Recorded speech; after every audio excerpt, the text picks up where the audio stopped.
আমি বাসর ঘরে ঢুকতে আমার বউ আমাকে সালাম দিল, আমিও সালামের উত্তর দিয়ে আস্তে করে তার পাশে গিয়ে বসলাম। ঠিক সেই সময় সে আমাকে বলতেছে, এখন রাত কয়টা বাজে, একটু ঘড়ির দিকে তাকিয়ে দেখুন তো।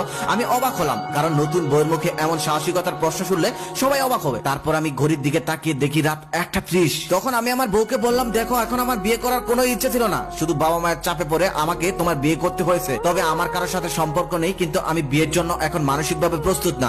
আমি চাইলেও এখন তোমাকে বউ হিসেবে মেনে নিতে পারবো না বা বউয়ের অধিকার দিতে পারবো না। আমার কথাগুলো শেষ হওয়া মাত্রই নতুন বউ আমার পাঞ্জাবির কলার চেপে ধরলো আর বলল, আমাকে কি খেলনার পুতুল মনে হয়? বিয়ে করবেন না, পছন্দ হয় না, তাহলে আগে না বলেননি কেন?